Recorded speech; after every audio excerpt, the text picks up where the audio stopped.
When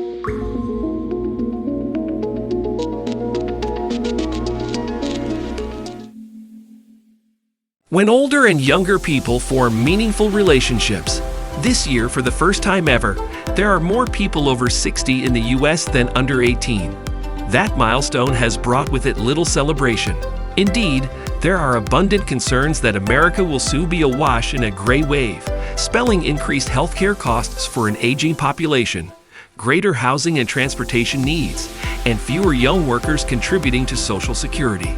Some fear a generational conflict over shrinking resources, a looming tension between kids and canes. Without discounting these very real challenges, I'm quite a bit more optimistic. I've spent decades wondering what the increasing years beyond 50 mean for crafting more fulfilling lives, and how a more old than young society can thrive. In that time, I've sought to find new ways to match the untapped resource of older adults with the unmet needs of our nation's youth. I've seen intergenerational connection help children learn to read, graduate from high school, and go on to accomplish their dreams. And it's only recently that I've come to realize some of the biggest benefits of bringing old and young together. As I recount in my new book, How to Live Forever, the enduring power of connecting the generations. When younger and older connect, the intergenerational relationships built are a route to success in early life and a key to happiness and well-being in our later years. The benefits of intergenerational connections. 40 years ago, the eminent Cornell professor and child psychologist Urie Bronfenbrenner famously concluded, "Every child needs at least one adult who is irrationally crazy about them." The benefits of a caring adult mentor on children's well-being have been reinforced in study after study, as well as reports from youth themselves, including research I was engaged with early in my career. In the 1980s, Big Brothers Big Sisters of America served 70,000 children in the U.S., but 30,000 more were languishing on the waiting list for an average of 18 months. Our research team was able to take 1,000 kids on the waiting list and randomly assign mentors to half. The other half were promised mentors at the end of 18 months, the period they would have waited anyway. But first, during that year and a half, we compared the young people who had mentors with the young people who didn't have them. The contrast was staggering. There was a 46% difference in drug use, a 50% difference in school truancy, and a 33% difference in violent behavior. The conclusion was inescapable. Relationships with adults matter in young people's lives. But what do older adults gain from relationships with young people? One powerful answer comes from a Harvard study of adult development, which began tracking more than 700 men in 1938 and continues to this day. Of the study's findings, one towers above all others. Relationships are the critical ingredient in well-being, particularly as we age. Harvard psychiatrist George Vaillant led that study for more than 3 decades. In his book Aging Well, Vaillant illuminates the importance not only of bonds with partners and peers, but of ties spanning the generations. In all 3 study cohorts, he wrote, "Masters of generativity tripled the chances that the decade of the 70s would be for these men and women a time of joy and not of despair." Generativity means investing in, caring for, and developing the next generation. Older adults who did so were 3 times as likely to be happy as those who did not. Research from Washington University in Street Lewis and Johns Hopkins University School of Medicine shows that intergenerational volunteering is good for older people's mental and physical health. A separate study by Hopkins professor Michelle Carlson found that after 6 months of tutoring students with experience curves, older adults had improved brain and cognitive function. According to Dean Linda Fried of Columbia's Mailman School of Public Health, working with the students dusted off the cobwebs in their brains.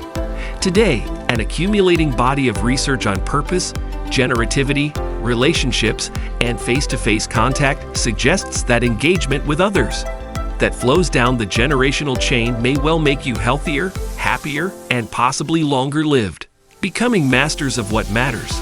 If these connections are so profoundly important for all involved, why aren't armies of older people actively engaged in the lives of young people?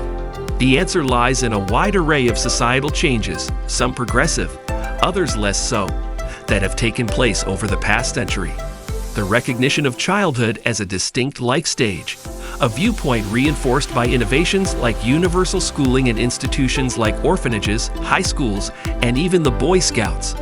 The transformation of later life from being seen as a natural part of the life cycle to a medical condition, an incurable malady to be diagnosed, treated, and managed. The rebranding of retirement as an attempt to recapture one's youth.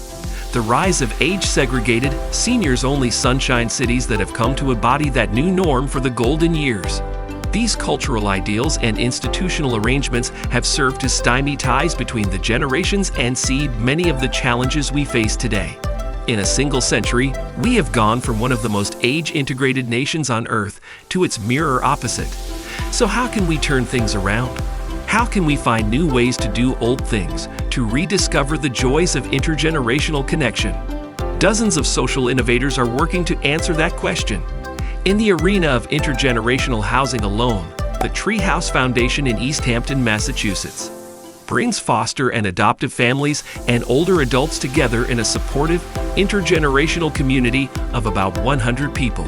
Judson Manor, a retirement community in Cleveland, Ohio, invites graduate music students to be artists in residence who provide performances in exchange for free rent, creating the opportunity for intergenerational friendships.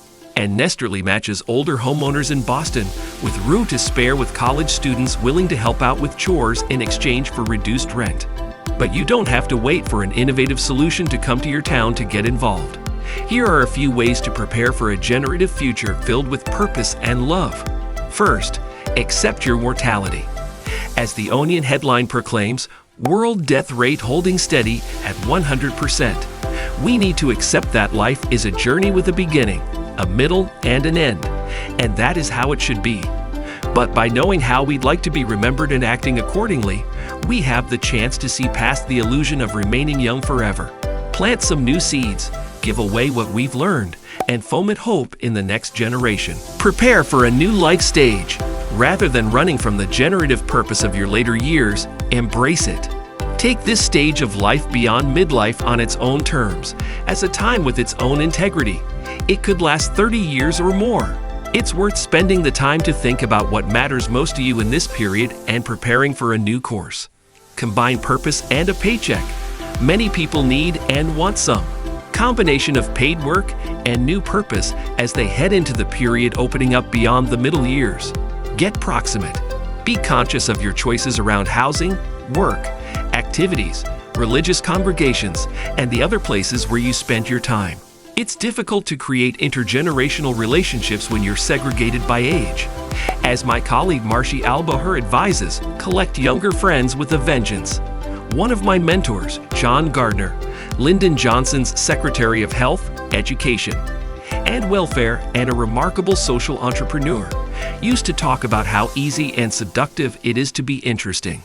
The much harder but more worthwhile trait is being interested. Young people want mentors who are focused on listening more than talking. Find creative ways to connect. So often, technology is blamed for driving apart people, particularly young and old.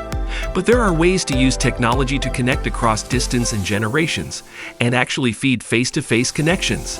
Live on by letting go. Being truly generative means using our accumulated wisdom and experience, such as it is, to instill confidence in others.